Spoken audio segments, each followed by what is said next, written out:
Hi everyone, আজকে টগর গাছের পরিচর্যা করব এবং আপনাদের জানাবো কিভাবে এই গাছে প্রচুর পরিমাণে ফুল আনতে পারেন এবং সুন্দর একটি শেপে রাখতে পারেন। তো এই গাছটা আমি এনেছিলাম আগের বছর সামারে, তবে খেয়াল নেই আমি কোন মাসে গাছটা এনেছিলাম।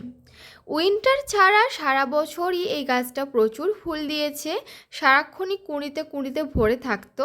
তো যেহেতু এক বছর হয়েছে আর প্রত্যেক বছর কিন্তু গাছের কাটিং করা খুবই প্রয়োজনীয়, তো এই বছর মানে মার্চ মাসে কিন্তু আমি এবার কাটিংটা করছি।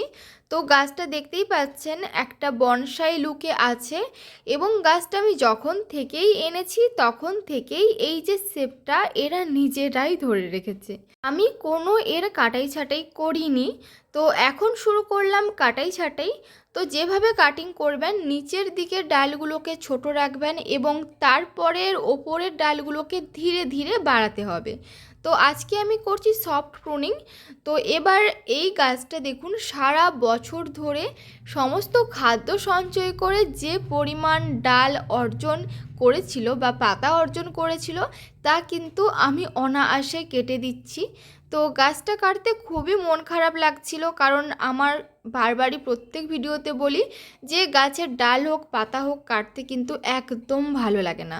বাট কি করব বলুন, এই গাছের ভালোর জন্য, গাছে নতুন নতুন কুঁড়ি আসার জন্য এবং গাছের হেলথের জন্য এই গাছটাকে কিন্তু কেটে দিতেই হবে।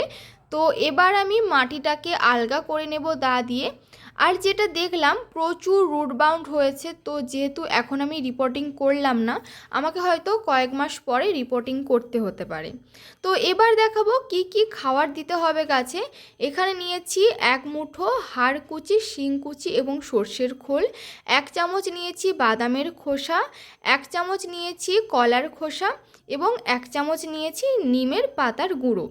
তো এইগুলোতে রয়েছে প্রচুর পরিমাণ পটাশিয়াম, ফসফরাস, নাইট্রোজেন, ক্যালসিয়াম, যেগুলো গাছের বৃদ্ধিতে সাহায্য করবে, গাছে নতুন নতুন কুঁড়ি আসতে সাহায্য করবে এবং এই নিম পাতারে যেটা কিন্তু মাটিতে পোকা ধরুন পিঁপড়ে এসব ধরতে দেবে না।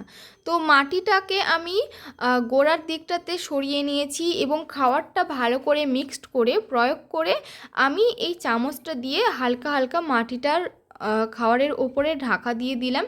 তো এখন হচ্ছে পুরো কাটিং কমপ্লিট। তারপর আমার কাছে যেহেতু ফাঙ্গিসাইড তখন ছিল না, সেই কারণে আমি হলুদের গুঁড়ো কাটা অংশগুলোতে দিয়ে দিয়েছি যাতে ছত্রাকের আক্রমণ না হয়। তারপর ভালো করে জল দিয়ে পুরো মাটিটা ভিজিয়ে দিতে হবে। ভিডিওটা হেল্পফুল মনে হলে চ্যানেলটি সাবস্ক্রাইব করবেন এবং কেমন লাগলো কমেন্ট করে জানাবেন। Thanks for watching, by.